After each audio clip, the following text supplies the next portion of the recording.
Hello and welcome to day 19 of the Halloween Craft Countdown, where I'm releasing a new Cricut craft every day for the whole of October. Today I'm going to use some of the projects already in Cricut Design Space to make a gorgeous layered shadow box, which looks like this. Cricut Access has a collection of over 10 layered designs like this, all for Halloween, and they come together really easily in these shadow box frames to create a layered, deep shadow box design, which is perfect for Halloween. And because it's in a glass frame, you'll be able to use it year after year. So let's see where to find these fancy shadow box designs in Design Space. To choose your shadow box design, open up Design Space and then click into Images. In this window, look under the column which says Highlighted Categories, and then at the very bottom it says Image Sets. Click on that link, and then in the search bar, type in Halloween Scene. This will give you two different options. The first one is Mini Halloween Scenes, and this is the one that I used in my video a few days ago to make the layered Halloween decorations. So these ones are only 3 layers each, which isn't really enough for an effective shadow box. However, the one underneath, which is called Dimensional Scenes Halloween Frights, these images have much more layers, and this is the one we want. So click on that one and it will show you all the different designs you can choose from. So you can choose any one of these designs, and the instructions I give for how to assemble the shadow box will work the same for all of them. The one I'm going to choose is this Frankenstein one at the bottom, so just click on that one and then press Insert Images. Now it's loaded, let's have a little look at what we've got. So in the Layers panel you can see all of the different layers for this design, and there are loads. The very top layer is this white square, and that is what will be the front of the shadow box. Now first I want to resize this so that it will fit inside my frame. I've already measured my frame and the width of it is 6.5 inches, so I'm going to change the width to 6.5, and because it's a square it will resize the same on both sides. I'll zoom in a bit now just so that we can still see the design. So when you're measuring the frame, make sure you measure the inside, so if it's got an insert in it, then measure that from side to side, so that's also called a spacer. Don't measure your frame from the front because that might not actually be the size of the hole on the back. So make sure you measure the correct part of the frame, otherwise you might find your design doesn't fit. Now when I was looking at this, I was looking at all of these layers and getting a little bit worried because there are loads there. And I know that my foam pads are quite thick, so if I was to cut all of these out and then try and put them in my shadow box, I know that it would be too thick. There's too many sheets of card here. So what you can do, if that's the case for you, is you can just look through them and see if there's any that can be left out.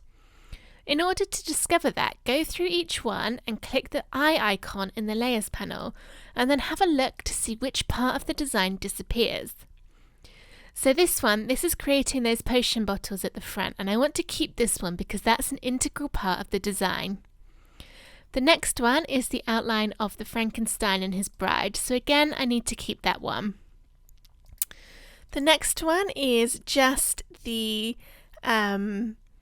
hair and the heart in his neck, so that one's fine. The next one is this outline around the potion bottles, and I think I will probably remove that one because the other blue one is quite integral. You can see it's filling in those potion bottles, but without that layer you can still get all of that effect of the potion behind the couple, so I think I'm good to leave that one out. This one appears to just be doing the swirl on top of the potion bottle, so I might decide to hide that one. I'll come back to it. The one underneath is doing quite a lot, so I'll keep that one. But the one underneath that, all that's doing is this line around the top, and I think I can get rid of that one, so I'll keep that one hidden. The one underneath I want to keep because that's what's creating this inner layered effect, so I'll keep that one because it's also filling in these gaps along the top. This one here, all it's doing is adding an extra line in this background. I don't think I really need that one, so I'll keep that one hidden. This one's doing quite a lot again. It's creating the outline of that lightning bolt down the middle, so I need to keep that one, and then you always want to make sure you keep the base layer, so the very bottom one, because that's what will fill in any outstanding gaps. So I've managed to go through and take out 3 of those layers by hiding them. So now I'm down to less layers than I had before. So I think that will make it a lot easier to cut and more likely to fit in my frame. So now that I'm happy with how my layers are looking, I can go to Make It and then just follow the steps to cut this out. Be sure to be really careful when it's cutting. Make sure you look at the list on the left each time to see which one you'll be cutting out next, because Cricut does tend to mix things up a bit. So what you see here is not necessarily the same order that you saw on the previous step. So just make sure you're cutting the right thing out of the right colour, and once you've cut everything out, we're ready to start assembling. So here are all of my layers cut out, and then I have just placed them one on top of the other in order according to how the layer should go in Design Space. So I find that positioning everything in order like this makes it a lot easier to stick together, because you know when you stick it that you've already got that order correct. Here's my frame that it's going to go in, so I just put that off to one side for the minute. And then with all my layers, I'm going to pick them up and turn them upside down. And that's because when you're assembling layered designs, it's easier to start at the bottom. So here's my very base layer, which is just a square. And then the next one is this lightning bolt. So I want to keep this turned upside down, and I'm going to add some foam pads to the back of it. Here are my foam pads, and because these are quite big, I'm just going to cut them in half so that I don't need to use quite as many.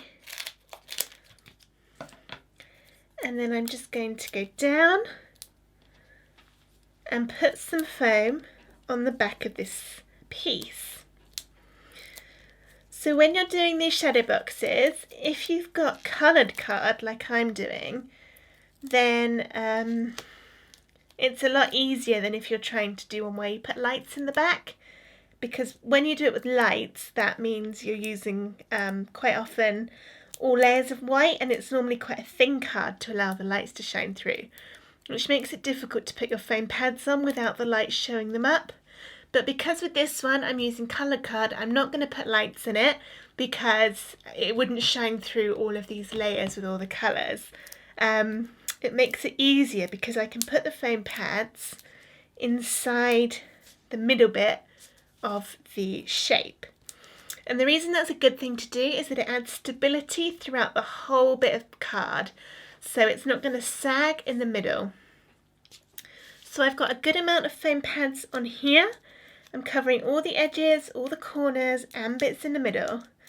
And now I can just peel the tops off of these foam pads, and then I'll be able to stick it to my base layer. There we go, and then I can turn it over and stick it straight on top of this base layer. And you want to be as accurate as you possibly can, because if you don't stick it on very accurately, then it might mean that you can't fit your design into your frame at the end. So put it exactly on top, and then I'm just going to check it fits in.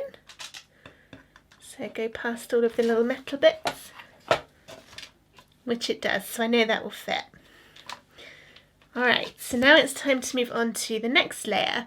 Here is my next layer, so I can bring this in. This is the bottom of it, so I can just add the foam pads to the back and then do the same thing where I'll stick it on top of this one. And then you want to do the same thing with all of your layers until you end up with them all stuck together. So I'm almost done now with my shadow box layers. I just need to add the top one. So let's line that up. I've already got the foam pads on it. And there we go, that is looking awesome. Although I've got one more tiny bit, which is the bat to go here. So this cut out as a separate piece. So I can just add a little bit of foam on the back. I need quite a thin piece. Here we are. I'll just slot him into place. So that is all my layers done, and if I turn it around you can see just how thick this is. It's now ready to go in my shadow box, which is here. So I've already removed the spacer, which is the little bit that sits inside to add depth, because this will be all the depth we need. So I can just slot that in. and then put the back on. And don't worry if it looks a little bit tall, because when you put the back on you can push it down a little bit and all of those foam pads will squidge in. So if yours is coming out the back of the frame a bit, you can squidge it together. So I folded down the little tabs on my frame, and now if I turn that round, here is my Frankenstein shadow box all complete. So this was a lovely Halloween craft to make, and it was fairly quick and simple.